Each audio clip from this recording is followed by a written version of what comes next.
Buenos días con todos, ¿cómo les van escuchando?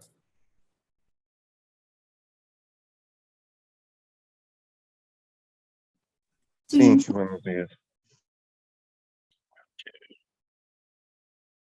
Bueno, vamos a empezar con la lista.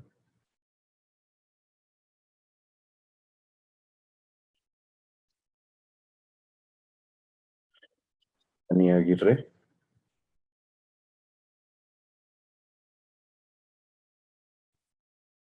Helen Aruja, Presente, Inge, buenos días. buen día. Alan Andrango, Presente, Inge, buen día. buen día. David Baez, Fernanda Bracho, Presente, Inge, buenos días. buen día. Alexandra Calderón, presente, Inge, buenos días. buen día. Leonardo Cañarte, Presente, Inge, buen día. buen día. Alexis Carranco, Presente, Inge, buenos días. buen día. Luis Ángel Carrillo, Presente, Inge, buen día. buen día. Andrea Romel Casanova, Andrea de la Cruz, Presente, Inge, buenos días. buen día. Francisco Escobar, Presente, Inge, buen día. buen día. Jonathan Flores,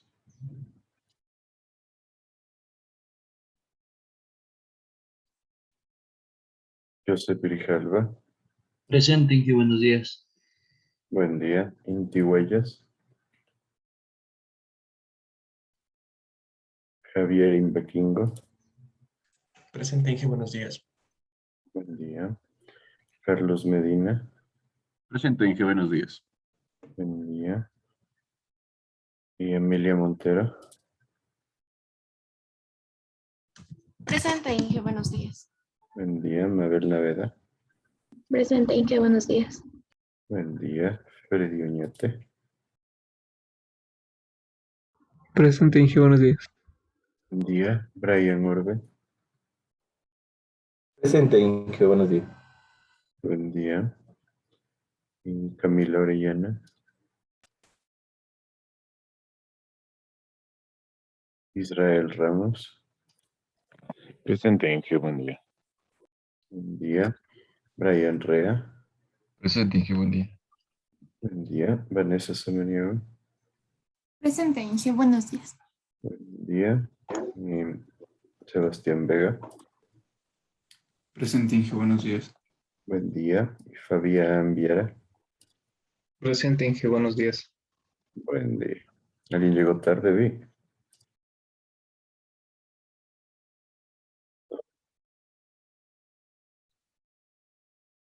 Bueno, tengo que recalcar que tengo una, dos, tres personas con bastantes faltas. Por favor, pondránse pilas con eso. Pues se les puede volver un poquito cuesta arriba recuperar esto.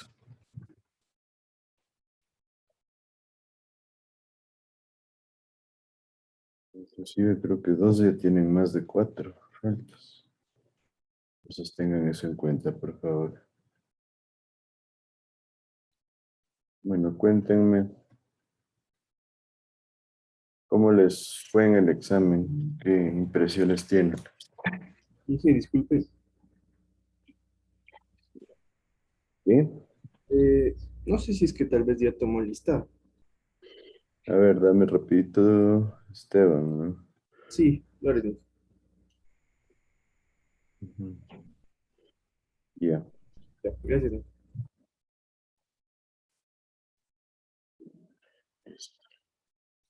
¿Qué me dicen ahora sí del examen? ¿Qué impresiones tienen?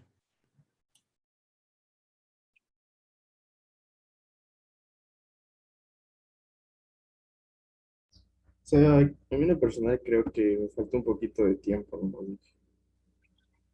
¿En la parte teórica o en la parte práctica? En la práctica. Ya. ¿Por qué un poquito de tiempo? ¿Qué pasó?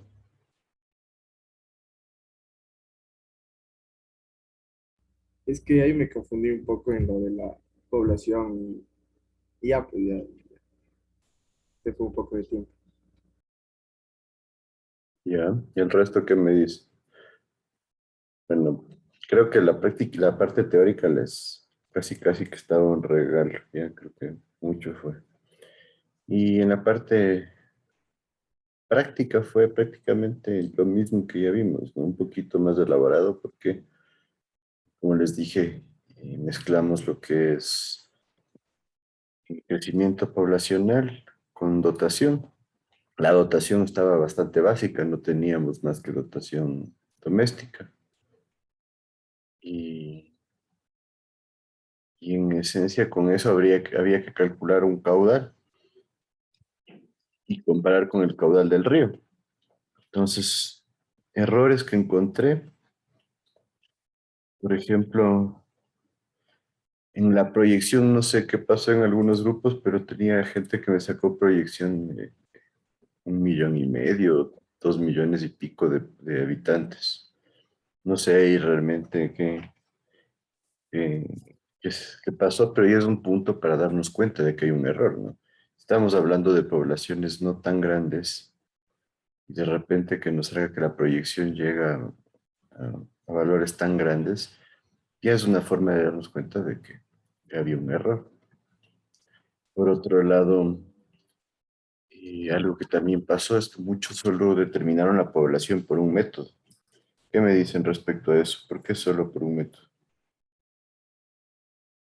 Mucho era por el tiempo. O sea, en caso de mi grupo, nosotros hicimos solo por un método y creo que eso también afectaba al resultado, porque después cuando hicimos por los otros, ya después del examen para revisar, sí variaba. Entonces, pero era por tiempo, porque si hacías por los 3 métodos, ya después no tenías tiempo. Nosotros acabamos, pero porque no hicimos por todos los métodos. Bueno, vi que bastante se acabaron. Yo hubiera aceptado por lo menos que utilicen 2 métodos, ¿no? Para que generen una comparación. Entonces, ahí realmente sí podría haber generado que un solo método provoque una distorsión. Eso sí vale la pena comentarlo, porque podrían haberlo seleccionado el método que daba la población más alta. Entonces, eso sí que tenía una influencia importante. Inclusive a alguien determinó que ningún río le servía porque la población era demasiado alta. Lo importante para mí es ver qué es lo que ustedes hacen cuando se encuentran con ese tipo de situaciones. Algo que también pasó, vi que algunos utilizaron, eh, por ejemplo, para el método aritmético, la población de 1990 versus la de 2010. Entonces, ¿qué pasaba en ese caso? Ya tenían un espacio de tiempo tan grande que el resultado ya se distorsionaba demasiado. Recuerden que lo que dijimos es tratar de utilizar censos continuos, de manera que el resultado sea lo más exacto posible. Entonces, ese tipo de situaciones generaron errores importantes. Entonces, hay algunas cositas que sí hay que revisar. Todavía, creo que de ustedes ya está la mayoría revisada. El paralelo 1, sí, creo que todo ya está entonces revisado. Entonces, déjenme ver.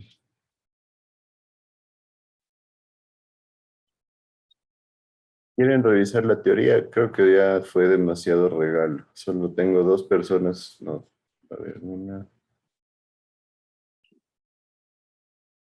2, 3 personas con notas, yo diría más o menos. El resto tiene muy buena nota. Realmente creo que estuvo demasiado fácil el examen teórico. Pero por si acaso revisen.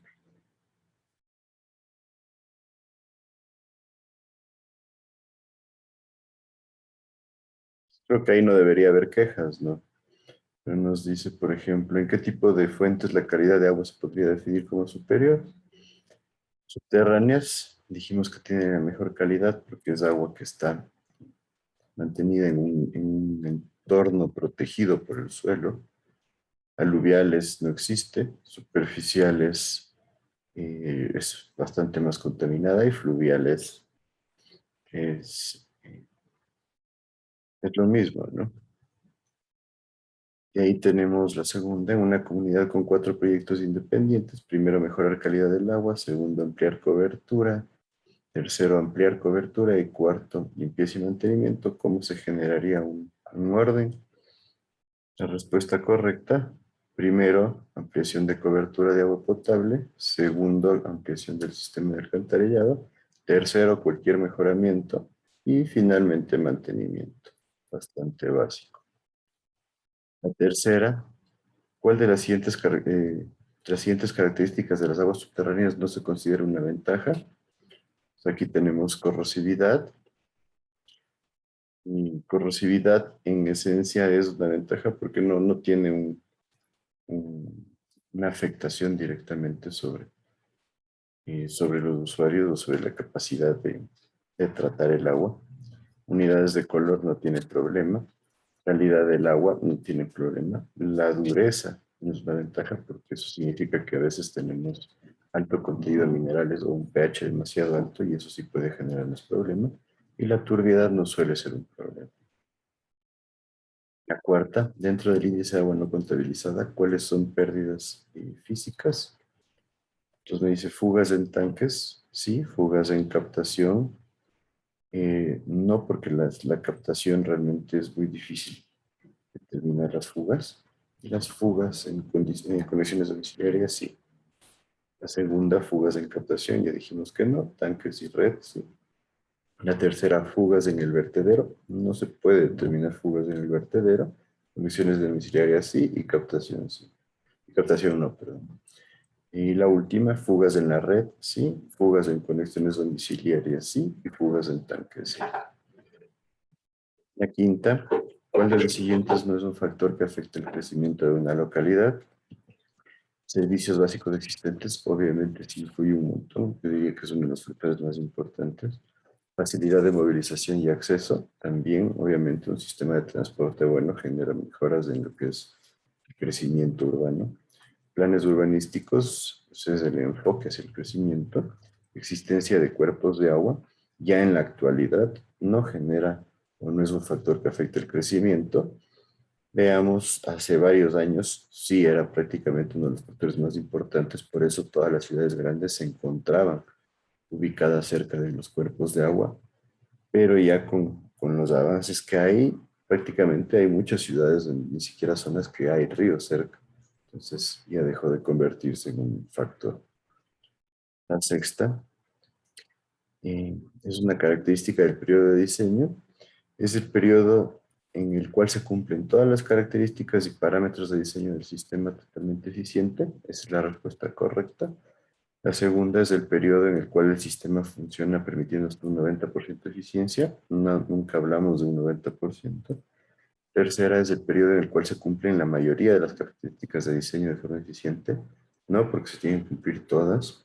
Y cuarta, no se garantiza la rentabilidad de las obras de un proyecto de agua potable. En realidad sí se debe garantizar la rentabilidad, entonces tampoco es una opción. La séptima, el cálculo de la población servida se obtiene de la relación entre la población conectada con la población total, comprendida por los habitantes conectados a la red pública, los abastecidos por tanqueros y los turistas hospedados en hoteles. Hablamos de turistas, es incorrecto. La segunda, la población conectada a la red con la población comprendida con los habitantes conectados a la red pública, los abastecidos por tanqueros y los que no tienen acceso a agua potable. Esa es la respuesta correcta, tal cual como el ejercicio que hicimos en clase. La C, la relación entre la población conectada a la red con el total comprendido por los conectados, los abastecidos por tanqueros y turistas. También incorrecta. Y la última, la relación entre la población conectada a la red con la población total comprendida por los habitantes conectados a la red pública, turistas, etcétera. Entonces, nuevamente el mismo error. Octava, ¿cuál de los siguientes factores no se relaciona directamente con la dotación? Cantidad de conexiones clandestinas sí se relaciona, porque en esencia las conexiones clandestinas nos afectan como parte del índice de agua no contabilizada. La calidad de vida y condiciones socioeconómicas también van de la mano porque vimos que las condiciones socioeconómicas y la forma en que la gente usa el agua también influyen. Condiciones climáticas, lo mismo. En zonas de calor se consume normalmente más agua. La calidad del agua del sistema de distribución. En esencia, no hay ninguna relación, aunque probablemente debería haber estudios. Nosotros estamos haciendo algunas tesis basadas en eso, pero debería haber estudios que relacionen cuánta agua se consume de la mano con la calidad de la misma. Porque si ustedes no están felices o no confían en la calidad del agua que tienen, probablemente van a empezar a usarla menos. Entonces, esa es la correcta, pero en esencia podría no ser así en el futuro si es que ya se incluye como un parámetro de medición de la cantidad de agua, la confianza que tiene la gente con la misma. Y el número de habitantes, obviamente, es parte importante en el cálculo de dotación. La novena, ¿qué parámetros se consideran dentro de la selección de fuentes de abastecimiento de agua? Tenemos parámetros mínimos de calidad, caudal de diseño, en cualquier época del año, necesidad de espacio para las obras de la captación en la fuente.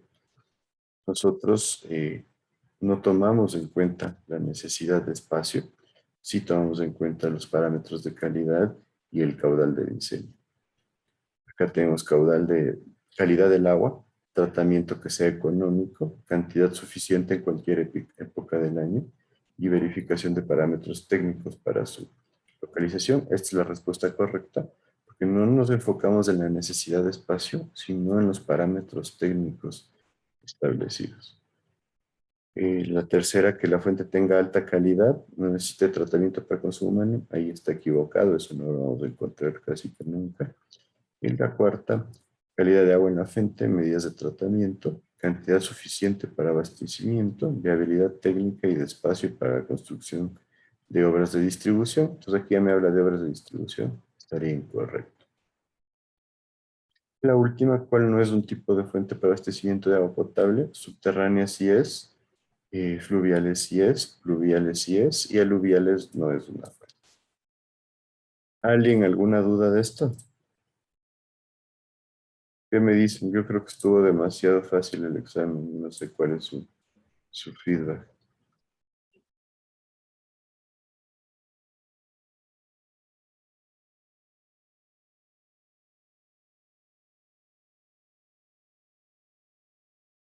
¿Qué me dices, Estefanía Aguirre?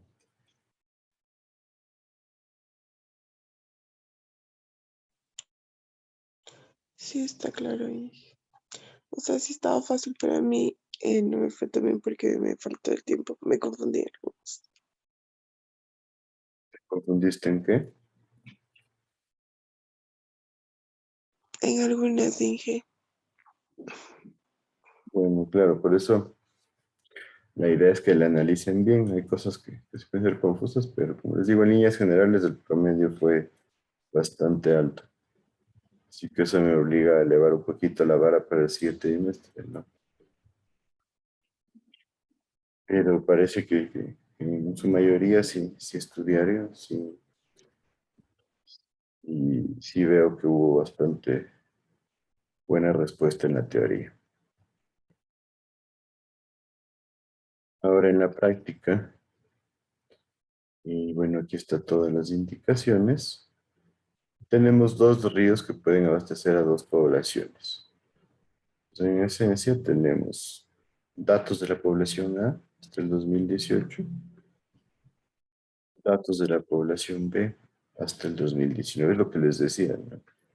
Estamos teniendo un crecimiento en 10, 30, casi en 40 años la población ha crecido prácticamente en el triple. En la población B y en la población A un poquito más del doble. Entonces, si ya tienen esos datos, vale la pena que cuando estén haciendo cálculos, si les da una población final, que era para, en un caso 20 años y el otro caso 30 años, o sea que es un periodo de tiempo menor, y les da 10 veces o 15 veces más alta la población, ya es forma de darnos cuenta de que hubo algún error. Pues, por ejemplo, si se multiplicó el triple y de repente aparece que se multiplicó por 15, ya nos tiene que saltar ahí nuestro chip y decir, bueno, algo pasó. Como ingeniero a revisar qué es lo que sucedió. Inclusive vi que en un grupo simplemente alguien cuando seleccionaba ya determinó el crecimiento poblacional y al final simplemente le pasa como resultado quitándole un cero.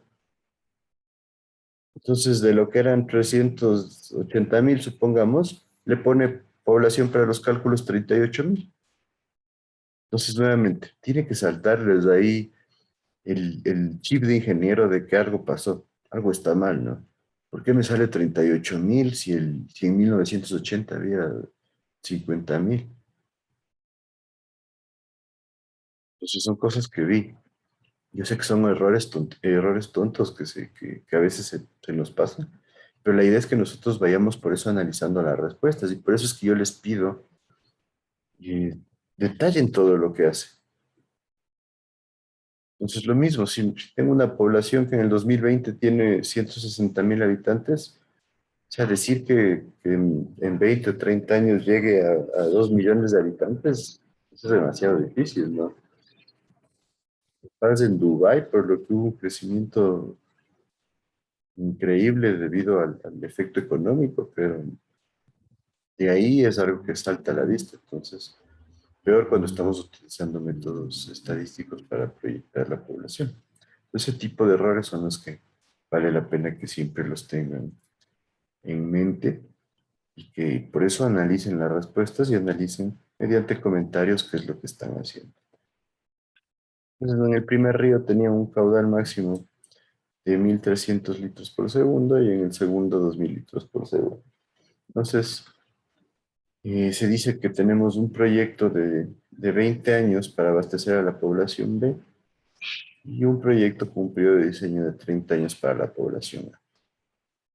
Entonces, en la población B tenemos menor población con un periodo de diseño más bajo y en la A tenemos mayor población con un periodo de diseño más alto. Entonces, ya a simple vista, yo diría que podemos tener que la población A probablemente necesite un mayor caudal, porque si tienes más población y si tienes un periodo de diseño más grande, podría darnos esa idea. Pero después hay que hacer un análisis con el factor de la dotación para ver qué es lo que realmente va a suceder en el proyecto. Entonces, acá les doy los datos de qué porcentaje está conectado directamente a la red pública, y qué porcentaje va a ser abastecido con tanqueros y cuáles no van a tener servicio de agua potable. Se les indican las pérdidas, el consumo neto, tanto para los abastecidos por la red como para los abastecidos por tanqueros, y no le incluye ni siquiera consumos comerciales o industriales. Exactamente la misma información para la población B. Y después, en esencia, nosotros debemos hacer un análisis de crecimiento poblacional, dotación, cuál es el caudal necesario para los dos sistemas, de acuerdo a su periodo de diseño, y finalmente, y determinar cuál río podría abastecer a cuál población, y en algún caso, si es que ninguno les va a abastecer, también explicar por qué. Entonces, en esencia, ¿qué había que hacer? Generar la proyección en la población A para 30 años, en la población B para 20 años, con las tres fórmulas. Y de ahí veíamos cuál es la que menos se ajusta al crecimiento. A esa la eliminábamos y entre las dos restantes nosotros sacamos un promedio para obtener la población. Entonces, con esa población, nosotros determinamos, de acuerdo a los porcentajes, cuál es la dotación necesaria y después sacábamos el caudal medio diario y trabajábamos nosotros ya. Ahí quería que hagan el análisis. En un caso podría ser con el caudal máximo diario o el caudal máximo horario. Entonces, en esencia, ahí quería ver qué es lo que ustedes hacen respecto a cuál utilizan. Yo les he puesto que se considere el caudal máximo horario, Entonces, igual quería ver cuál era su reacción respecto a eso. Entonces, simplemente era casi, casi que el ejercicio de clase, pero mejorado, ¿no? ¿Qué me dicen ahora ustedes?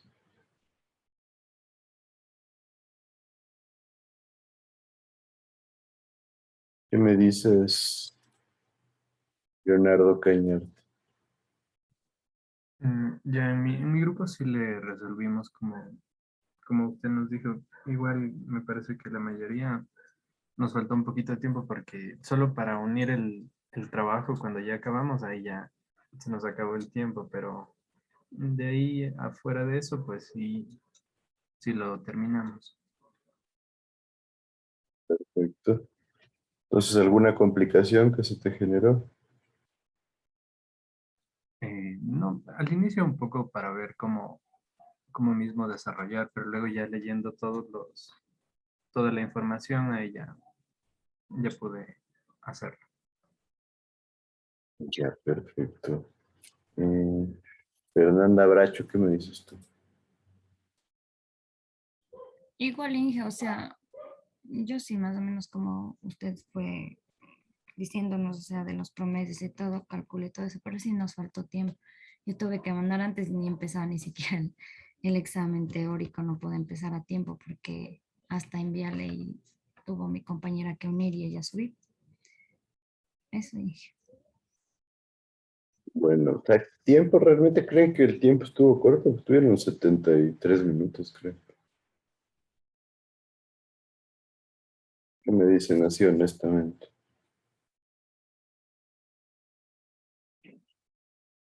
Hagan en cuenta que yo tengo que tener mucho cuidado que no empiecen a copiar.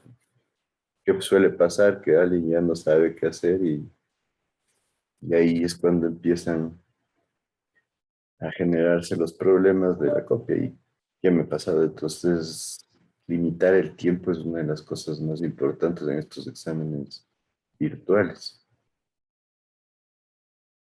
Entonces, yo creo y le evalué, inclusive les iba a dar 60 minutos, pero después le subí 13 más para evitar quejas y problemas.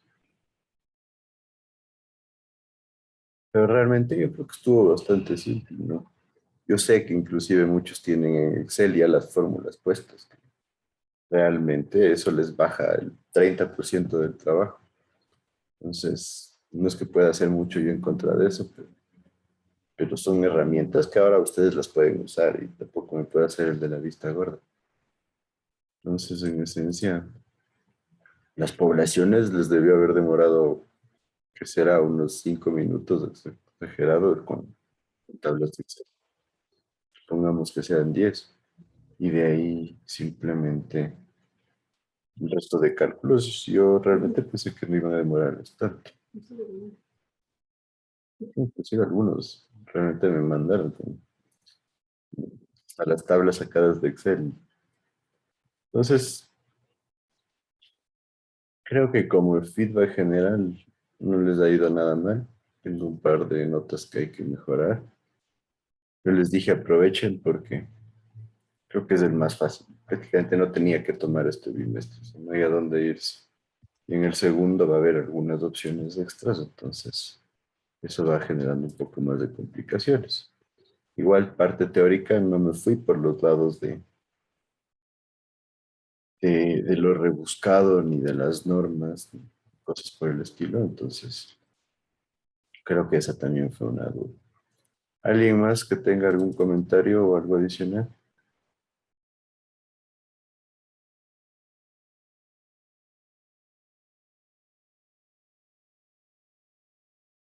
Luis,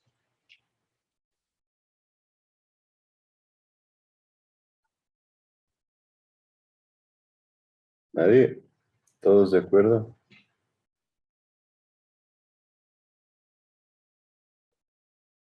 Bueno, en la anterior clase con ustedes estábamos ya revisando los tipos de captaciones, ¿no es cierto? ¿Hasta dónde llegamos? ¿Me hacen acuerdo?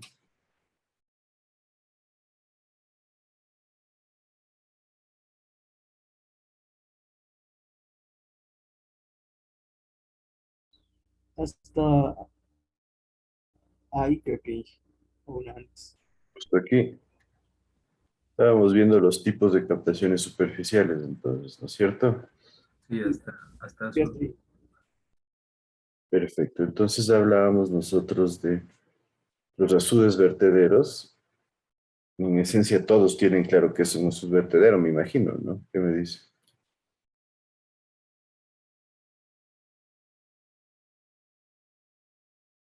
A ver, ¿qué me dices, Joseph Grijalva?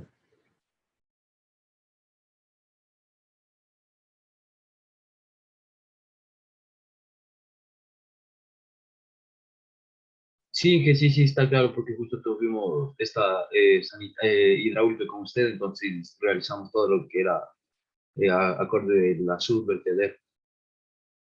Ya, Joseph, chévere. ¿Cómo es? Recuérdame cómo se usaba un azud vertedero para captar agua. ¿Para qué nos servía? Teníamos diferentes tipos de azudes vertederos que podíamos utilizar, por ejemplo, había el que era de la toma por la rejilla lateral, entonces Perfecto. que captábamos el agua, una era esa, entonces era muy factible, creo que todavía sí, sí. Ya, perfecto. ¿Para qué servía el azud específicamente en la captación de rejilla lateral? ¿Te acuerdas? No mucho, pero creo que era servía para muchas cosas, y podíamos utilizarlo que era para riego, o si no, teníamos otras cosas que era que incluso, por ejemplo, usábamos rejilla lateral para satisfacer, por ejemplo, Sí. Inge, ¿no era para regular la energía que llegaba con SH? No sea Por un demasiado. lado, por un lado, sí, regular la altura del agua, ¿no es cierto? El río normalmente tendría una altura así y nosotros le damos una altura mayor. Entonces generamos un pequeño embalse que realmente técnicamente no es un embalse, pero podríamos verlo desde cierto punto de vista como un embalse. Regulamos la energía. No sé si habría cómo hablar de regular la energía, pero se genera un incremento en la carga de presión, que es la altura del agua para canales. ¿Cuál era la finalidad de que se eleve el nivel del agua?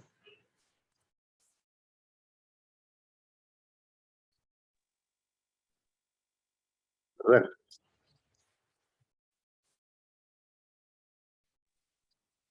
¿Nadie se Dar una acuerda? altura mínima Mojante para la que no entren rejilla. sedimentos. Exacto, generar un espacio, llamamos HO nosotros, para que no ingresen sedimentos a la rejilla, o que se reduzca, más bien dicho, la cantidad de sedimentos que ingresan, porque normalmente los ríos suelen llevar o acarrear demasiados sedimentos y eso se vuelve un problema ya al momento de generar la captación, especialmente porque la rejilla lateral se utiliza en ríos donde haya pendientes no tan grandes. Entonces, normalmente son ríos de zona media a zona baja, en los cuales nosotros tenemos ya zonas de depósito de sedimentos. Entonces, por eso nosotros buscamos elevar la altura del agua, ¿sí? De tal manera que se reduzca la cantidad de sedimentos que ingresen al sistema y también que se reduzca la velocidad del flujo, de tal manera que no tengamos un flujo demasiado turbulento que produzca un movimiento fuerte de lo que es el cauce del río, ¿no? Entonces, de ahí la importancia de la subvertedero en estas obras. Y el otro tipo de uso de la subvertedero es para la rejilla de fondo, ¿no es cierto? En donde la rejilla de fondo se usa en casos donde la pendiente es mucho más pronunciada, de tal manera que el agua lleva los sedimentos por sobre la rejilla y no se produce un ingreso demasiado alto de sedimentos.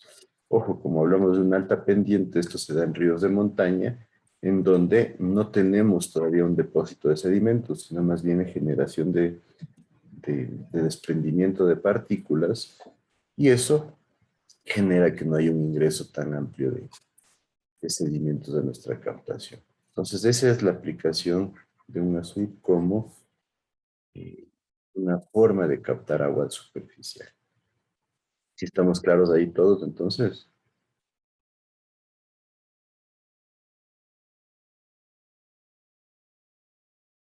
Sí. Entonces tenemos pozos de infiltración y galerías de infiltración. que en esencia lo que nosotros hacemos es generar un orificio en donde tenemos un suelo permeable que va a estar cerca de aguas superficiales y mediante la infiltración que se genera el movimiento de aguas subterráneas, nosotros vamos a empezar a generar el incremento de agua en lo que es el pozo. Este tipo de captaciones no es tan común porque a veces se vuelve un poco problemática cuando hay variaciones muy importantes en los niveles de agua en el río. A veces termina inundada, pero en zonas pequeñas, en poblaciones pequeñas, nosotros podemos utilizar este tipo de pozos o galerías de infiltración para generar lo que es captaciones de agua. Como les digo, no es muy común, pero en esencia puede ser útil en poblaciones pequeñas. En esencia, hay que buscar estrato permeable, normalmente suelos granulares, suelos arenosos, y este dren lo que nos ayuda es llevarnos el flujo de agua. En muchos casos la gente lo que hace preferiblemente es simplemente traza un canal al lado del río para llevar el agua a su propiedad. Eso normalmente no se permite. Si es que alguna autoridad del agua lo ve, probablemente obliga a que se eliminen esas captaciones porque vienen a ser captaciones no reguladas, normalmente, ¿no? Entonces eso genera ciertas limitaciones. La toma lateral, justo lo que estábamos hablando, ¿no es cierto? Tenemos rejillas laterales, en un caso en el que estábamos hablando con una subvertedera, y en otros casos nosotros podemos colocar un tubo, en esencia, con una rejilla directamente en el río. Y este tubo con la rejilla lo que hace es ir a un tanque colector, en donde el tanque colector viene a funcionar como un pozo de recolección de agua y después ya se redirige el flujo hacia nuestro punto final. Entonces, en esencia, estas tomas laterales son muy simples, pero el problema que generan es que suele entrar demasiada cantidad de sedimentos. Por eso es que nosotros desarrollamos el subvertedero para eliminar esa problemática que realmente se vuelve una limitación ya a la hora de darle un uso un poco más amplio al flujo captado de esta forma. Tenemos las captaciones sumergidas, que en nuestro medio no son tan comunes, pero en otros lados sí. En esencia colocamos tubos con perforaciones o con una rejilla en el fondo. Hay varias opciones ahí, sí. En donde estas perforaciones o el orificio final de la rejilla permiten el ingreso del flujo, más o menos diciendo que si este es el fondo del lecho del río, nosotros tenemos que el nivel de agua está un poco por encima.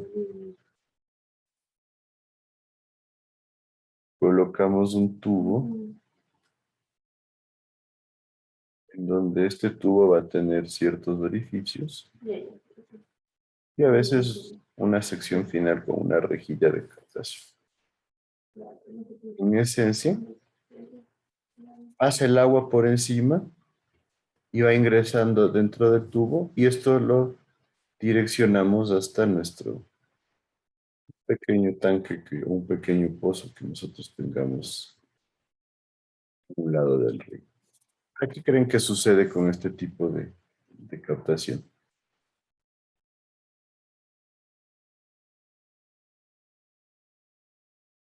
¿Qué me dice?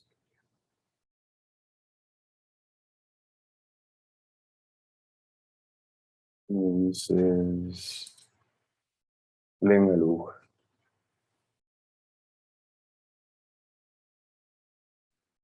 Mm,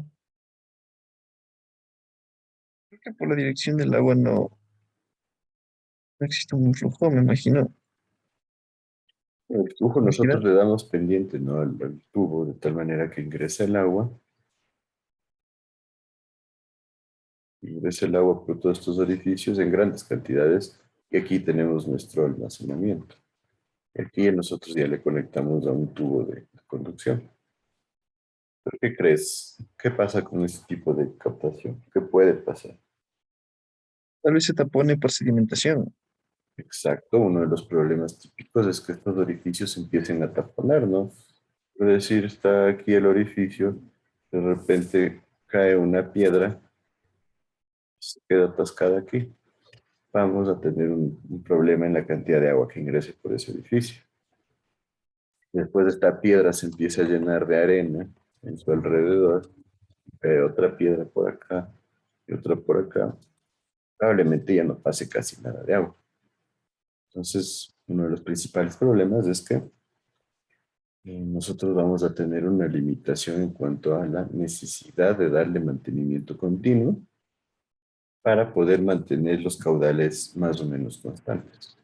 Eso ya genera una limitación importante. Por eso no es un método demasiado utilizado. ¿Qué me dice? ¿Está claro?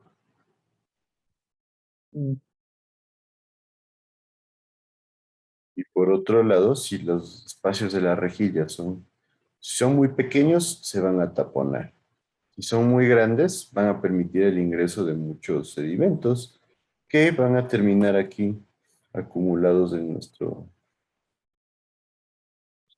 pozo de captación o tanque de captación. Y nuevamente eso requiere un mantenimiento continuo. Hay una pequeña limitante de este método. Y de ahí lo que se conoce como captaciones superficiales de toma directa. En esencia, la toma directa antiguamente era lo que más se usaba. Se colocaba un tubo lateralmente en el río y este tubo llevaba el agua hacia nuestro punto de almacenamiento. En esencia, los mismos problemas, ¿no es cierto? Si es que hay muchos sedimentos en el río, pues la toma directa nos obligaba a que estemos dándole mantenimiento continuo o a que tengamos un ingreso muy, muy fuerte de sedimentos. Entonces, en esencia, la toma directa fue el punto de donde partió el análisis para colocar el azul vertedero, reducir la velocidad, reducir la cantidad de sedimentos que ingrese y facilitar la captación. Pero en algunos casos, debido a los costos, suele ser mucho más beneficioso poner una toma directa teniendo ciertas consideraciones. Entonces, en esencia, la ventaja de la toma directa es que nosotros podemos simplemente colocar un conducto, colocamos siempre una rejilla. Este es un tipo un poco moderno de toma directa en donde nosotros tenemos un hormigonado, colocamos una rejilla. Normalmente colocamos una capa de rocas sobre la rejilla de tal manera que funcione como un filtro para que no ingresen muchos sedimentos. Y nosotros evaluamos, primero, que el nivel de estiaje no esté bajo el fondo de la toma, de tal manera que siempre esté entrando agua. Y después, que el nivel máximo de avenidas tampoco supere la entrada a nuestro pozo de la toma para poder nosotros asegurarnos que podamos dar mantenimiento a nuestro pozo de captación. Entonces, en este tipo de toma directa, nosotros permitimos que el agua ingrese por este tramo de acá, pase a través de una rejilla, ingrese a este pozo de captación y nosotros podemos transportar el agua, ya sea mediante un conducto directamente colocado aquí en nuestro pozo de captación o mediante un sistema de bombeo en donde esta que le llaman alcachofa es una válvula de pie, o sea, una válvula que nos ayuda a que no ingresen muchos sedimentos a la bomba.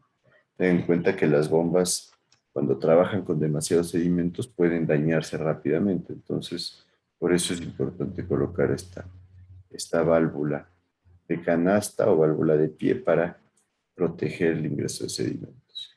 Entonces, este es uno de los esquemas más básicos de una toma directa. Y nos dice que es necesario que la rejilla esté ubicada de tal forma que no se pueda producir ingreso de cuerpos flotantes, que no se pueda producir tampoco el ingreso de cuerpos o partículas de gran tamaño, porque si empiezan a caer aquí piedras grandes, probablemente no las vamos a sacar nunca. ¿Por qué? Porque va a ser muy difícil generar un mantenimiento para poder eliminarlas. Entonces, Como ventaja de mantenimiento, en muchos casos se coloca una compuerta aquí. De tal manera que cuando yo quiera bloquear el paso del agua, cierro la compuerta, limpio o elimino todo el agua mediante un sistema de bombeo. Normalmente se llega con una bomba a gasolina, se saca todo el agua y se da la limpieza del pozo. Pero hay que tener en cuenta que este tipo de mantenimiento no lo podemos hacer de manera continua. Entonces hay que tener cuidado con que nuestro sistema esté bien diseñado y no permita el paso de partículas de gran tamaño. Después, como les decía, nosotros debemos llevarnos el agua o buenamente a gravedad o buenamente con un sistema de bombeo. Entonces, sí estaría claro el funcionamiento de esta toma de aquí abajo.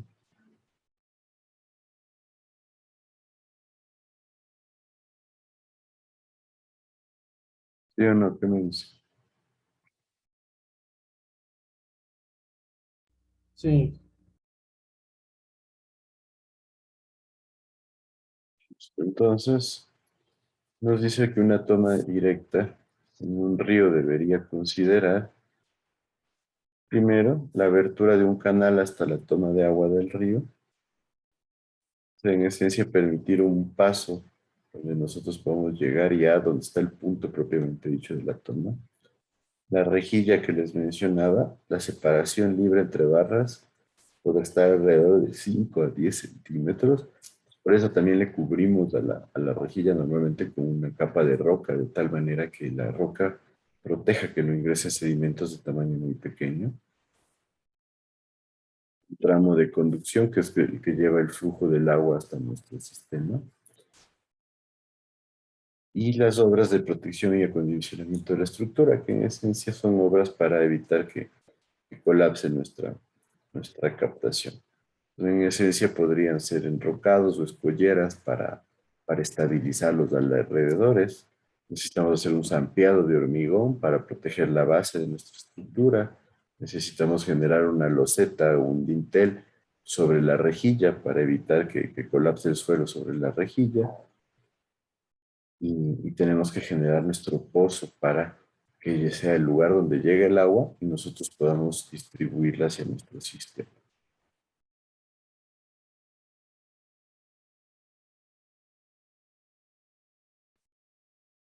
Aquí tenemos una captación en donde hay una toma directa. Esta toma directa es un poquito diferente. Aquí no se la ve completo. Es la idea de esta foto porque en esencia este es un multipropósito en donde nosotros tenemos toma directa acá y nos llevamos el agua hacia nuestro punto de destino. Entonces, hay varios tipos de captaciones de toma directa. Por ejemplo, esta de acá es una captación en donde si aquí tenemos la planta, vemos que se genera una protección de orillas. Esta es una escollera de roca. Nosotros colocamos para dar estabilidad. Generamos esta pequeña estructura. Tiene una forma redondeada, en donde la utilidad es evitar primero que se genere erosión aquí y también permitir que el flujo de agua fluya de una manera con la cual no empiece a generarse alta turbulencia en esta zona. Entonces es importante eso porque si yo genero aquí un punto recto a 90 grados, por ejemplo, vamos a tener un flujo de agua que choca y genera alta turbulencia aquí. Y esto va a generar bastante espuma, bastante aireación, bastantes sedimentos en esta zona. Y cuando ingresen acá, el flujo de agua va a estar bastante afectado por los sedimentos. Entonces nosotros le damos una forma redondeada para permitir que curve el agua sin mayor problema, no se genere mucha turbulencia e ingrese a nuestro sistema. Entonces miren, este sistema cuenta con una organización de rejillas, en donde tengo una rejilla principal seguida por varias rejillas secundarias, las cuales protegen o reducen la cantidad de sedimentos que ingresan. Tenemos piedras de gran tamaño colocadas afuera. Como les digo, en muchos casos vale la pena tapar un poco las rejillas con estas piedras para evitar igual ingreso de sedimentos. Y acá al final ya tenemos nuestra captación. puede ser una captación a gravedad o con sistema de bombeo. Cuando es a gravedad, nosotros tenemos aquí nuestra válvula de control. Cuando es con sistema de bombeo, nosotros tenemos una canasta o una alcachofa, como veíamos antes. Acá tenemos otra opción. Esta opción es mucho más simple, donde nosotros colocamos un tubo. Ese tubo tiene una rejilla y llegamos a un pozo, en donde en algunos casos este pozo permite que el nivel de agua suba o baje para poder captarlo, y en otros casos este pozo solo es un pozo de mantenimiento, en donde tenemos nuestra válvula de control, ingresa el operador y él la abre o la cierra de acuerdo a nuestras necesidades. Entonces, este pozo puede estar lleno de agua o puede estar como en esta imagen, simplemente vacío, pero para poder generar control de los elementos de operación aquí en el pozo mismo. Acá tenemos otro tipo de toma directa, en donde esta de acá es algo similar a lo que veíamos en la anterior diapositiva. Generamos un zampeado con un dentellón para dar estabilidad. Colocamos una rejilla un poco inclinada por facilidad de limpieza. Tengo una estructura de hormigón aquí para protección. Acá abajo coloco una compuerta de tal forma que cuando yo quiero regular el caudal, abro o cierro la compuerta e ingresa el flujo a través de la tubería. Y aquí algo similar con ciertas variaciones, en donde nosotros tenemos un zampeado para darle estabilidad a la estructura. Tenemos una rejilla, en este caso la rejilla en L para permitir ingreso por arriba y por lateralmente, donde hay que cuidar que el nivel de agua mínimo esté sobre el nivel inferior de la rejilla y el máximo le cubra toda la rejilla. Colocamos igual una compuerta en esta zona para regular el caudal que ingresa y tengo mi conducto por el cual va a circular el flujo de agua. Entonces está claro cómo puede ser de variable y qué opciones tenemos para una captación de toma directa. ¿Qué me dice?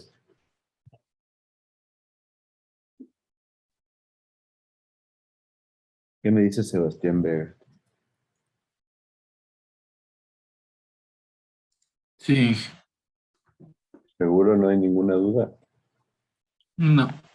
Es que esto también lo vimos con usted en Sandaria 1, creo que era. No, no, yo no les he dado sanitario aún. Nunca he dado todavía, No, pero hidráulica, hidráulica. bueno, en hidráulica sí vemos algo similar, pero vale la pena. Lo que me importa ahorita es que ustedes tengan claro que hay varias opciones.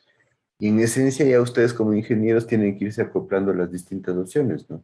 Por ejemplo, en esta de acá, pues tenemos que calcular la pérdida de la rejilla, la pérdida de fricción en el tubo, la pérdida de la válvula, etcétera. Si es que aquí en vez de tener el tubo que continúa, tengo solo el pozo, pues tenemos que determinar que aquí ya vamos a tener un nivel de agua y nos tocaría calcular la carga que genera este nivel de agua respecto al punto de entrega del flujo. Entonces eso ya lo sabemos hacer. La idea es que sepamos acoplarlo para poder analizar. Lo mismo acá, ver espaciamiento en los barrotes, ver la pérdida que se va a generar en la rejilla, ver el flujo que vamos a tener aquí, porque esta tubería puede ser tan grande que tengamos flujo libre o podríamos tener flujo a presión. Entonces, ¿qué nos conviene? ¿Qué utilizamos? Todo ese tipo de situaciones son las que yo quiero que ustedes ya analicen. Entonces, me he pasado de las 8, todavía unos minutos antes de continuar, por favor. Gracias.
¿Listos? Continuamos, ¿me siguen? Sí. Entonces, los elementos que tiene una captación de toma directa normalmente va a ser un pozo de entrada, el cual está sobre el nivel de máxima crecida siempre. Como les dije, evitar que el agua vaya por arriba al pozo. Un canal que está bajo el nivel de estiaje, lo mismo para asegurarnos que siempre tengamos captación de agua. Entonces, en esencia nos dice que el caudal mínimo, que es el caudal de sequía, debería ser capaz de abastecer nuestro caudal de la captación. La rejilla para el ingreso de agua y para proteger que no ingresen sedimentos o partículas grandes a la cámara de la captación. Y las obras de captación o de protección, perdón, en donde normalmente son de hormigón o de rocas también.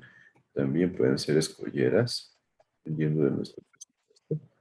Que buscan es proteger al sistema, darle estabilidad y generar que nosotros podamos y evitar problemas a futuro en lo que es desestabilización.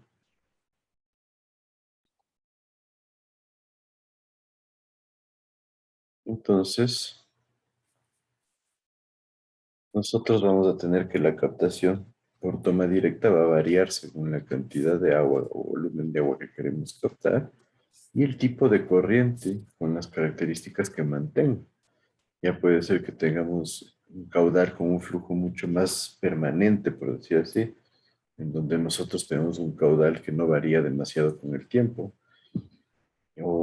Podemos tener también un caudal que es muy variable, en el cual nosotros podríamos tener ya que considerar ciertas temporalidades, por ejemplo, en las épocas de estiaje, en muchos casos nos toca disminuir la cantidad de caudal captado, entonces ahí nos toca utilizar las compuertas, mientras que en la época de lluvias o la época de crecidas nosotros podemos captar una gran cantidad de agua adicional. Entonces, para eso también podríamos diseñar nuestro proyecto. Nosotros debemos satisfacer el contar con una bocatoma. En esencia, la bocatoma va a ser la rejilla que esté en una zona donde no haya erosión. Esto es importante para que mantenga la estabilidad. Donde se pueda controlar el asolve, que es el sedimento, ¿sí? Y que no exista descargas residuales. Nosotros, y la parte baja o la clave del conducto de toma va a estar eh, inferior al nivel de aguas mínimas, como les dije, para que siempre tengamos ingreso de agua. Entonces el conducto siempre de conducción del flujo de la captación va a estar bajo el nivel mínimo de la corriente. En la entrada siempre habrá una rejilla. El espaciamiento, aquí ya nos da un criterio diferente. El autor Rodríguez nos dice entre 3 y 5 centímetros.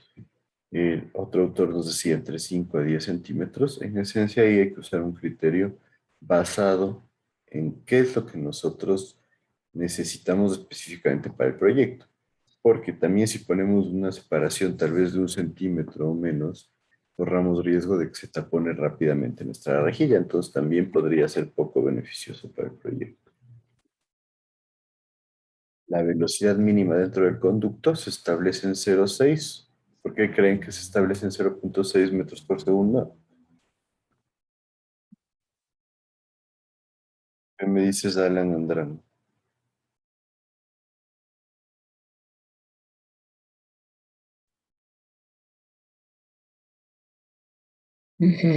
Porque es o sea, la mínima necesaria para que se pueda realizar la captación. ¿Pero por qué?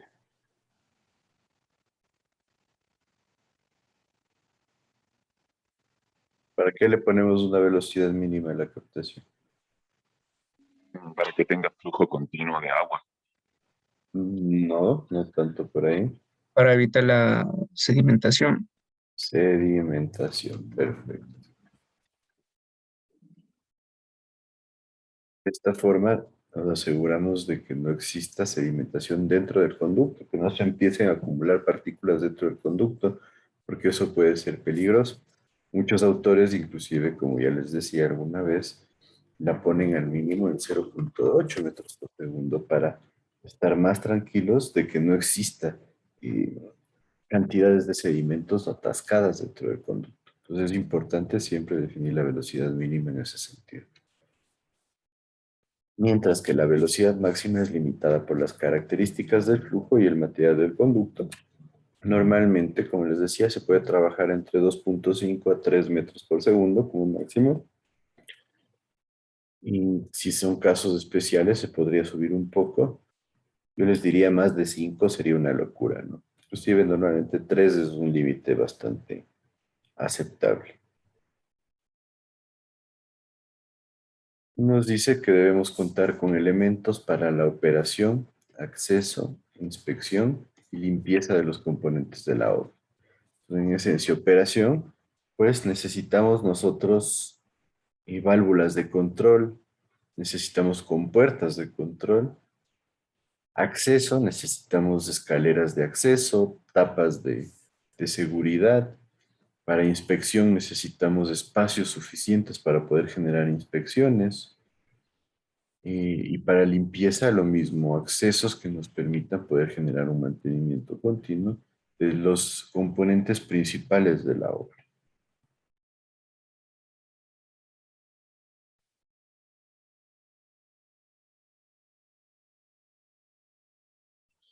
Entonces, en esencia, para la toma directa nosotros vamos a recomendar que la rejilla sea cuadrada, no es una obligación, solo una recomendación.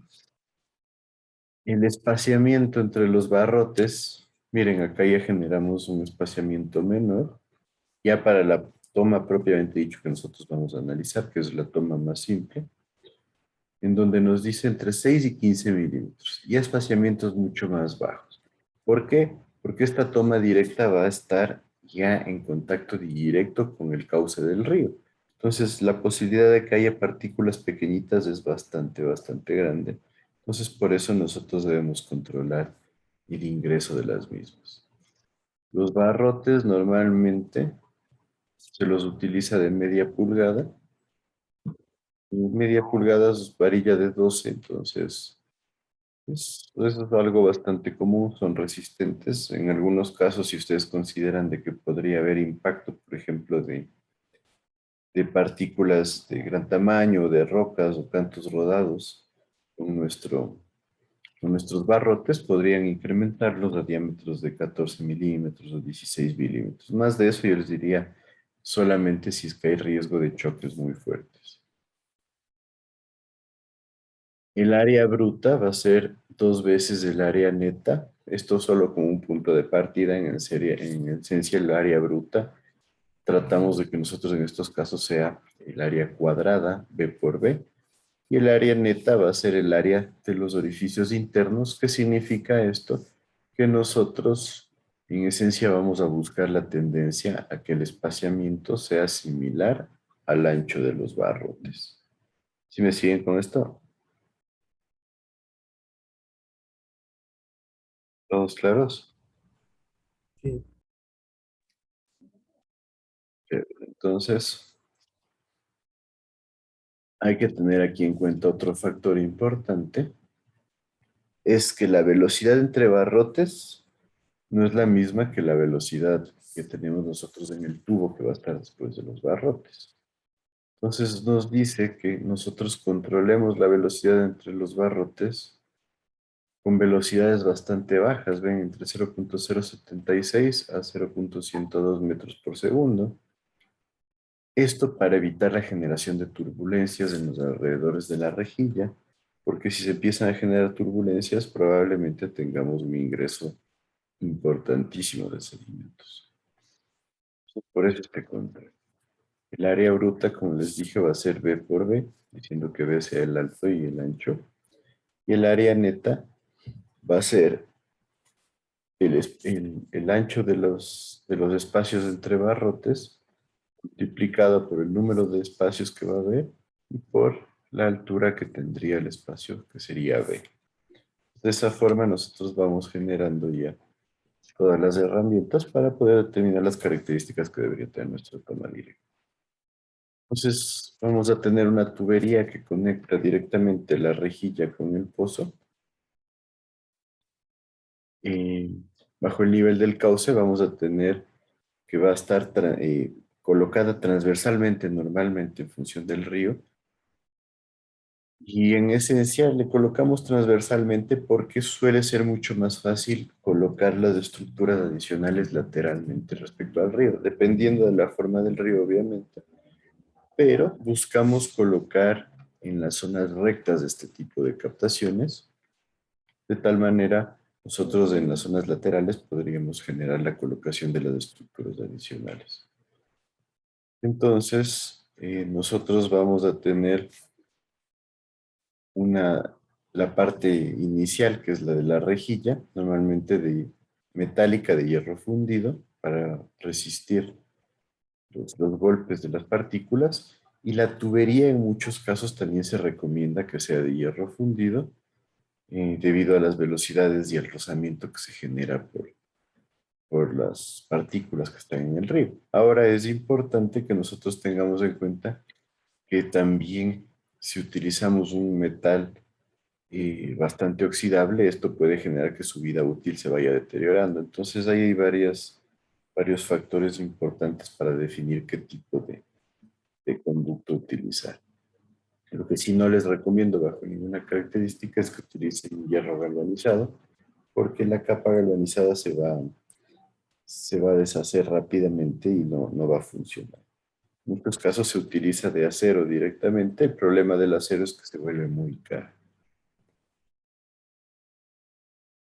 La velocidad ya dentro de la conducción se recomienda entre 0,6 a 1,2 metros por segundo. Como les dije, velocidades típicas. Tratar de no sobrepasar los 2,5 a 3 es bastante común. El diámetro mínimo que se suele utilizar es de 20 centímetros o 200 milímetros, que es un diámetro importante, es un diámetro de 8 pulgadas, y este diámetro es difícil que se obstruya, ¿no es cierto? Si ingresan partículas grandes, es muy difícil que sean tan grandes como para obstruirlo.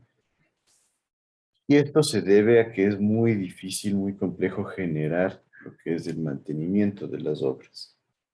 Entonces, como está el conducto bajo el río prácticamente, no es que podemos cerrar el río solo para darle un mantenimiento, entonces se vuelve muy difícil generar la limpieza, generar el mantenimiento, y por eso la recomendación de una rejilla, un tubo metálicos y un diámetro sobre los 20 centímetros para evitar ningún tipo de taponamiento.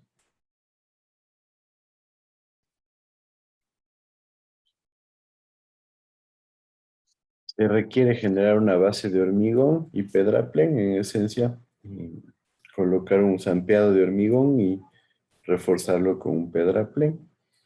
La tubería tiene que estar soportada en esta base de hormigón armado para evitar que los choques con partículas grandes puedan irla dañando o puedan empezar a generar movimiento en la tubería.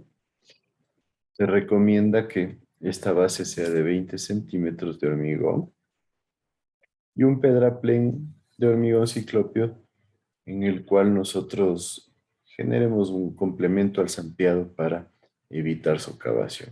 Entonces, en esencia lo que hacemos es generar un hormigonaro de tal manera que nos sirva para proteger al conducto. Colocamos una campana al inicio. La campana es la que va a unir al conducto. Aquí tenemos el tubo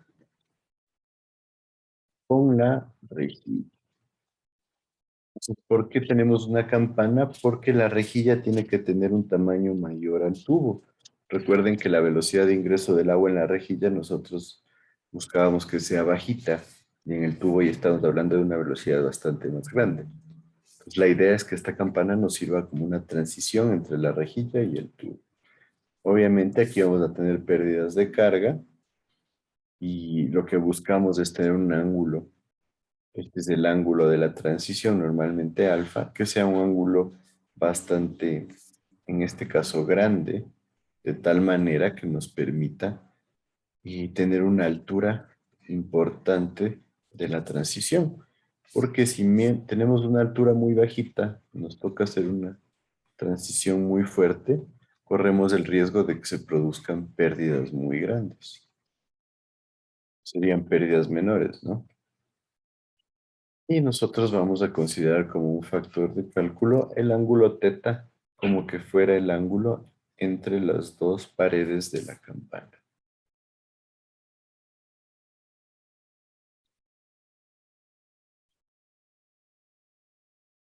Entonces vamos a hacer un ejercicio simple, un ejercicio en donde vamos a ir aplicando los conceptos que hemos visto para una toma directa.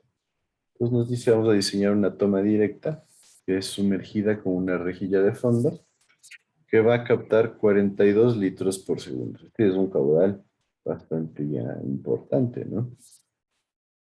Los niveles de agua en el río se indican en la figura. Tenemos el nivel máximo, 4 metros sobre el nivel mínimo, y el nivel mínimo va a estar 1 metro sobre nuestra rejilla de captación. Nuestro conducto va a tener 40 metros de largo y va a llegar a un pozo que está aquí en el nivel 2, el cual va a ser libre, y después de este pozo será conectado mediante una compuerta a nuestro sistema de distribución. Entonces, en esencia, queremos ver cómo se comporta. Tenemos un codo acá y acá nuestra campana que les mencioné. Les dejo que copien. Sí, por favor.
¿Listos?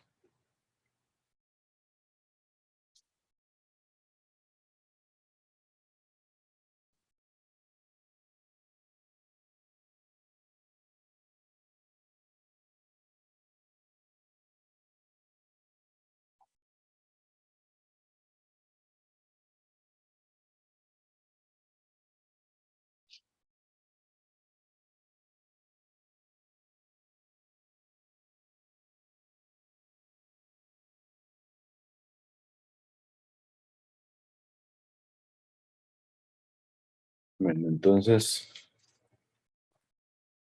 nosotros debemos empezar generando el diseño mediante una rejilla.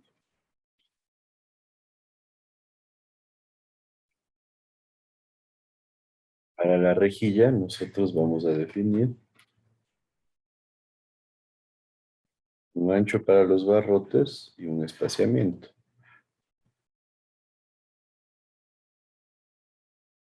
Entonces, el espesor o ancho de los barrotes va a ser igual a ¿cuánto? Me ayuda aquí.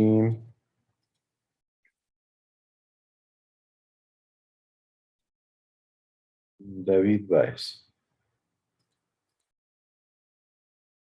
Sí, Vamos a definir un espaciamiento para los barrotes. Normalmente dijimos que estaba entre 6 a 15 milímetros. 6 y 15. 10 podría ser. 10 milímetros, ¿sí? Normalmente 10 es una varilla que sí podría aguantar. Hay que tener en cuenta de que capaz, si hay partículas grandes, sí podrían flejarla. Lo típico son 12, pero vamos a quedarnos con los 10. Y el espaciamiento entre barrotes, y normalmente estábamos hablando de entre algo similar, igual 6 a 15 milímetros. ¿En cuánto nos quedaríamos? Este podría ser en... Esta es la distancia entre... Ponga 9. 9 podría ser también. O mismo 10. Lo que tú 10. quieras. 10 es lo mismo. 10 milímetros de espaciamiento. Perfecto. Necesitamos definir la velocidad con la que va el agua a entrar a la rejilla. Recuerden que era una velocidad bajita. ¿Cuáles eran los límites?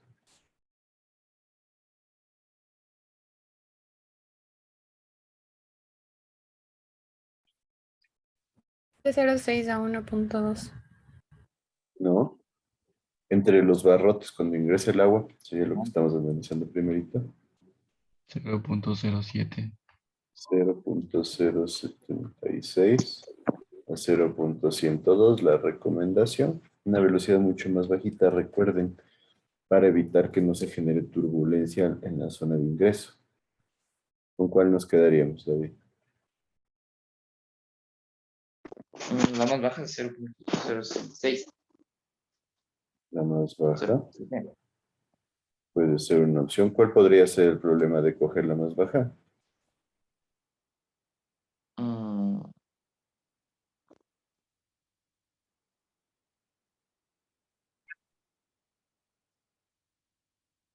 Y cuando haya una mayor velocidad, puede haber problemas en la rejilla. No, no, realmente no, porque son súper bajitas las velocidades. El problema podría ser que, como cogemos una velocidad tan bajita, la rejilla resulte muy grande. Entonces, eso incluiría un poco de costo. Entonces, nos quedamos con 0.076. Ahora, ¿qué crees que deberíamos hacer para analizar la rejilla? ¿Qué necesitamos determinar de la rejilla?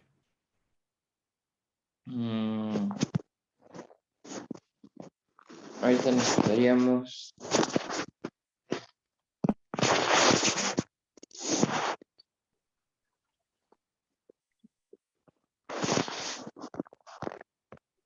¿Qué dimensiones? ¿El área? ¿Qué buscamos? Buscamos el área y el ancho, ¿no es cierto? Porque quiero saber de qué tamaño va a ser mi rejilla. Recuerden que dijimos que iba a ser cuadrada. Entonces buscamos el área. ¿Cuál área podríamos determinar ahorita? La de la... Área neta. ¿Sí? Porque yo tengo el caudal que va a tener la toma, tengo la velocidad por la cual va a pasar la rejilla, entonces ¿a qué sería igual el área neta?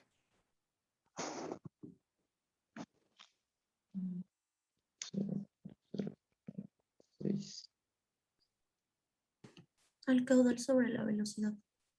Caudal sobre velocidad, ¿no es cierto? Tengo el caudal de 42 litros por segundo, que sería ¿cuánto? 0.042 metros cúbicos por segundo, y la velocidad de 0.076 metros por segundo. ¿Cuánto me da el área neta? 0,55. 0.55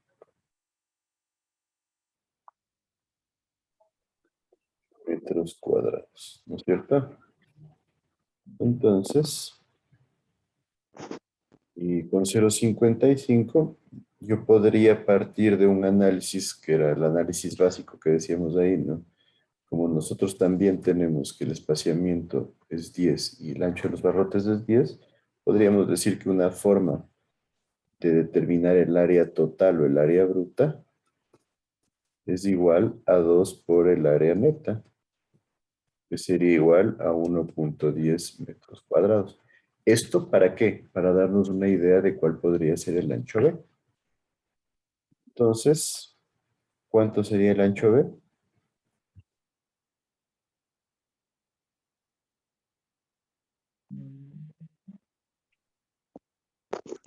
El La, 0.55 mismo. la raíz de 1 a 10, ¿no? Dije, una pregunta. Ajá. ¿El espaciamiento entre barrotes y el espaciamiento siempre tienen que ser iguales? No necesariamente, pero es una forma de calcularlo, ¿no? Facilita los cálculos, pero yo podría haber dicho barrotes de 12 milímetros y espaciamiento de 10. Entonces el barrote de 12 va a ocupar un poco más de espacio. Entonces ahí yo podría generar una proporción. Tengan en cuenta que aquí lo que estamos haciendo es predimensionando. Entonces, recuerden que el ancho sería la raíz de 1.10, ¿no? Me dijeron 55 centímetros. Eso no sería. ¿Cuánto es? 1.04 metros. Entonces este debería ser el ancho, o más o menos nosotros deberíamos estar trabajando con un ancho similar. Ahora, ¿qué significa esto?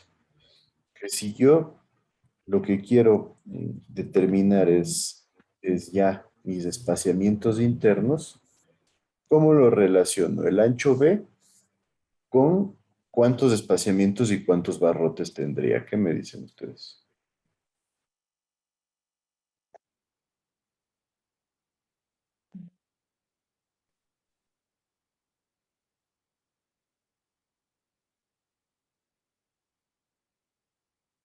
Sería de dividir el ancho B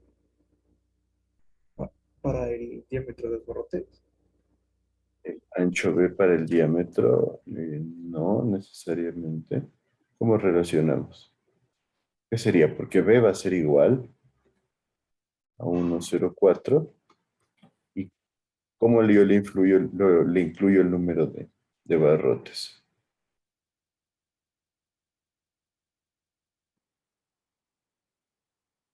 El espacio. El espaciamiento multiplicado por ¿qué? Por el ancho de los barrotes. O sea, los barrotes. Por el ancho de los barrotes. Por el ancho de los barrotes. O sea, el espaciamiento, no. Espaciamiento sería el espaciamiento que tenemos nosotros entre barrotes, ¿no es cierto?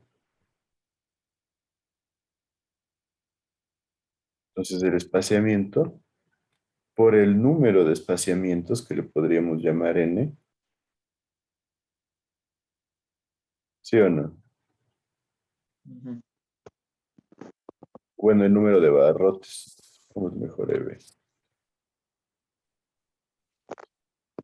Debemos ponerle n como número de barrotes, multiplicado por espesor de los barrotes, más que Más uno. ¿por qué más uno? Porque siempre que yo tenga 3 barrotes voy a tener un espacio más. Tengo 3 barrotes, tengo un espacio más, o sea, si les coloco 1, 2, 3. ¿Así me dices tú? Sí, tendría 4 espaciamientos, ¿verdad? 1, 2, 3, 4. Sí, a veces se les genera confusión a ustedes y vale la pena recalcar que algunos diseños de rejilla tienen un barrote al inicio y otro al final. Otros solo tienen el ángulo que le da forma a la rejilla. Entonces, siempre vale la pena aclarar cómo está generada nuestra rejilla. Ya como tú me dices, tengo barrote intermedio, entonces aquí solo tendría ángulo. Entonces por cada 3 barrotes tengo n más 1 espaciamientos, ¿no es cierto? Entonces aquí tendría n más 1 por el espaciamiento. ¿Sí está claro? Dije, una pregunta. ¿Cuál era el área neta y cuál era el área bruta? Y me confundí. El área neta es el área de los huecos por donde pasa el agua y el área bruta es el área total de la rejilla. Ya, gracias. Pues vale la pena que ustedes definen siempre esto, dibujen la rejilla y digan, pues sí, yo tengo barrote intermedio, no tengo barrote al final y al inicio. Eso ya depende del diseño de rejilla. Entonces, vale la pena dibujar para quedar claros. Entonces, esto sería la idea, ¿no es cierto? Yo tengo 10 milímetros como espaciamiento y 10 milímetros como ancho de los barrotes. Desde aquí yo ya podría sacar cuál es n, cuánto me daría n.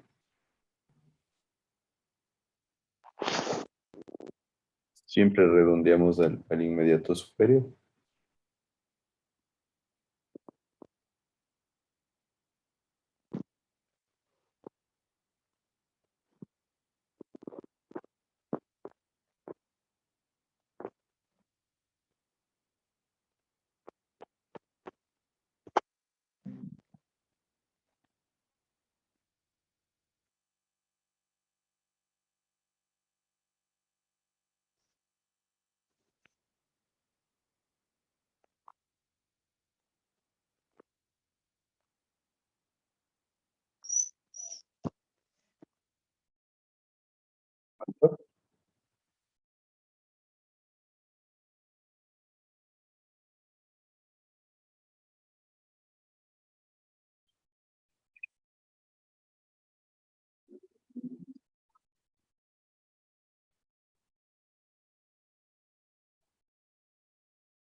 ¿Cuánto nos dan los barrotes?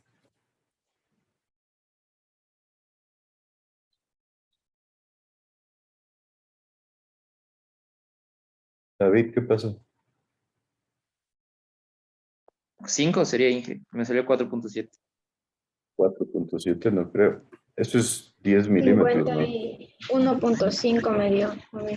51.5, que sería igual. 52. 52 barrotes.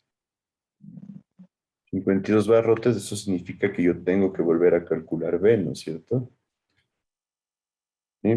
¿Por qué debo volver a calcular B? Porque nosotros necesitamos ya calcular con el número de barrotes redondeados. Entonces, estaríamos hablando de 52 barrotes por los 10 milímetros.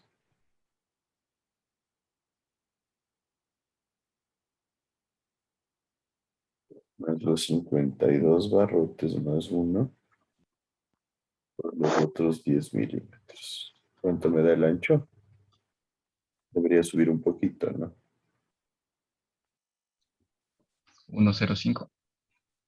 1.05. ¿Qué debo comprobar? Pues que estemos cumpliendo la velocidad, ¿no es cierto? Entonces debo determinar el área neta, que va a ser igual a 1.05 por 1.05. ¿Cuánto me da?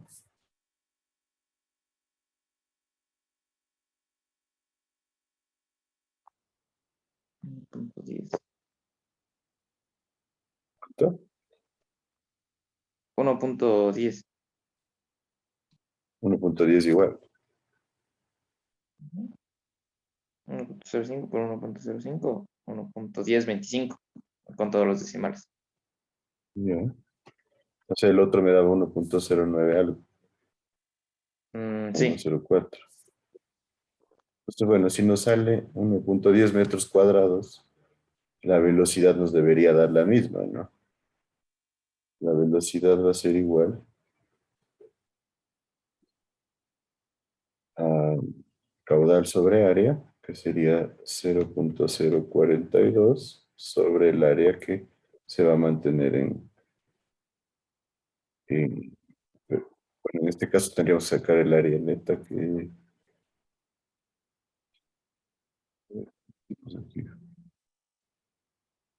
este es el área bruta que sacamos. El área neta es la que yo estaba diciéndoles. Este es el área bruta. El área neta va a ser igual al ancho B por, ¿qué tendríamos? N más 1 espaciamientos, que sería 53 espaciamientos por 0.01 metros. ¿Cuánto es el área neta?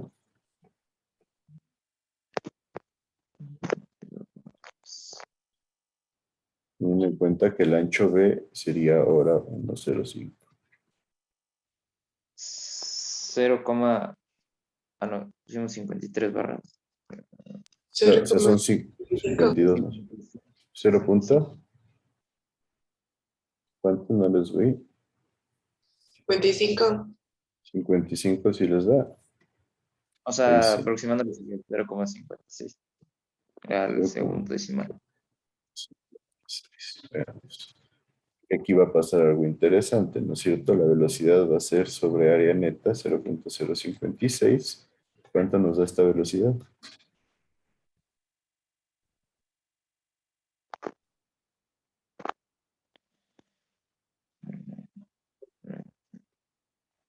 $0.75.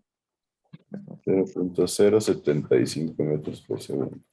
Entonces aquí se nos genera esta situación. Tenemos una velocidad menor a la recomendada. ¿Por qué? Porque lo estamos ampliando. Y vale la pena tener esto aquí en cuenta. Por eso, a veces vale la pena coger esta velocidad un poquito más grande para no salirnos del rango. Entonces, ¿qué deberíamos hacer ahorita? Aumentar la velocidad.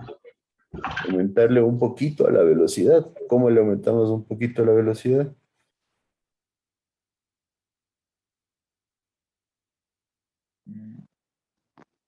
Reduciendo el área. Reduciendo el área, y nosotros lo que deberíamos hacer es, en vez de 52 barrotes, quedarnos solo con 51 barrotes.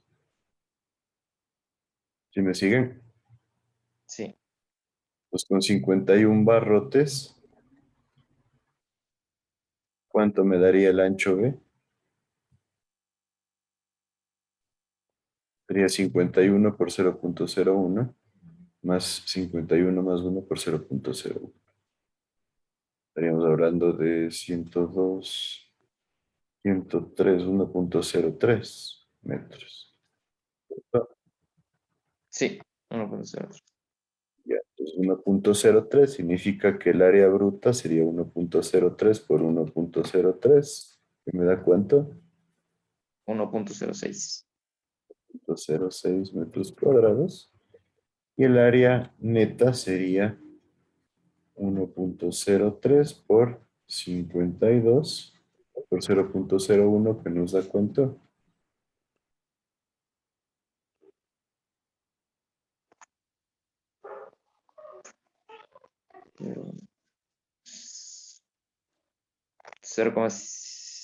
No serías por 51, Inge. 52 porque es n más 1. Entonces 0,55. 55.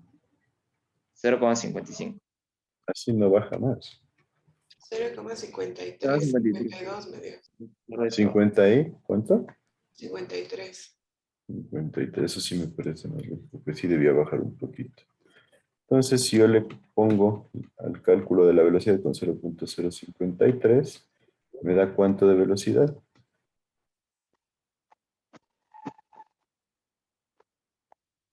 $0.079. 0.079, que ahí sí está dentro del rango que nosotros teníamos. Y consideramos que estamos bien. ¿Sí me siguen? Entonces sería el análisis que hay que hacer. Ahorita ya tenemos revisada la rejilla con sus medidas. Después debemos proceder al tubo. Después sacamos las pérdidas y ya tendríamos todos los datos suficientes. Nosotros vamos a quedar ahí por hoy y continuamos la siguiente clase con el ejercicio. ¿Alguien tiene alguna duda? Pregunten nomás y si algo les quedó. Yo sé que está ahorita 1.000.000 de números en la pantalla, pero si alguien tiene dudas me avisa. Inge, entonces el área neta es B por N más 1. Depende de la rejilla. Por eso les dije dibujemos. Y su compañero me dijo, pues, si yo tengo 3 barrotes, tengo 4 espaciamientos. 1, 2, 3 y 4. Pero alguien me podría decir, pues yo tengo mi rejilla con barrote al inicio y barrote al final. ¿Sí ven? Entonces, si yo tengo 4 barrotes, yo voy a tener 1, 2, 3 espaciamientos. Entonces, eso depende de la configuración que nosotros le demos a la rejilla. ¿Sí está claro? En este caso sí era con N más 1, ¿no es cierto? En este caso de acá, el espaciamiento va a ser número de barrotes más 1. En este caso de acá, el espaciamiento va a ser número de barrotes menos 1. Entonces aquí lo que calculamos sería 54 antes, en vez de 53. Antes estábamos hablando de 52 más 1, 53 espacios. Ahorita Ya, estamos hablando de 51 más 1, 52 espacios. ya, gracias. ¿Alguien alguna otra duda? Inge, una pregunta.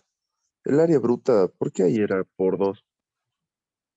Es una forma simplemente de tener un valor. Sí, porque nosotros necesitamos sacar el ancho. Entonces, sabemos que esto exactamente no va a darnos. ¿Por qué? Porque nosotros tenemos un barrote más o un espaciamiento más. Pero es una forma de dar un valor general para poder identificar cuál sería nuestro ancho B. ¿Sí está Inge, ¿y claro ahí? otra forma para reducir no sería también aumentar el espaciamiento? Se le puede aumentar, claro. Ahí te toca hacer un par de cambios más, ¿no? Ah, ya. Ahí sí, por eso es amplio. Ahí sí pueden tomar varias decisiones. La idea es que ustedes sean analíticos, ¿no? Es más fácil decir, bueno, le reduzco un barrote. ¿Me genera algún problema? No. Entonces, calculo más fácil. Mientras que si me dicen cambio el espaciamiento, me tocaría volver a hacer un análisis completo, ¿no? A mí me podrían decir, bueno, mejor le cambio la velocidad o le subo el espaciamiento a los barrotes. Ahí sí hay bastantes opciones para ustedes. ¿Está claro? Sí. Chévere. ¿Hay alguna otra duda? Bueno, vi que alguien me decía que le ponga en lista. Yo hice. Sí. Sí, yo también.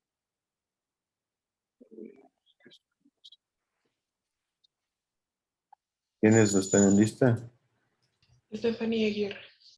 Ya. Y David Valle. ¿Quién? Yo, David, cuidarás tus faltas, verás que me pareces entre los No, la anterior semana también estuve peligrosos. Inge, que ahí no vio el mensajito de la anterior Nada, semana. mensajitos no tienen que hacerme acuerdo para poner en lista. Ya le Sí, vi, eso ya le sí voy es a pasar. importante. Nadie más, Ya, por si acaso, verán, ya les he dicho varias veces, pero Romer Casanova está, yo creo que es el que más faltas tiene. Y también Javier Imbaquingo, por favor, dirán. bien, ya les decía. Gracias, Inge. Listo, cuídense, ya nos vemos con ustedes el viernes. Bye.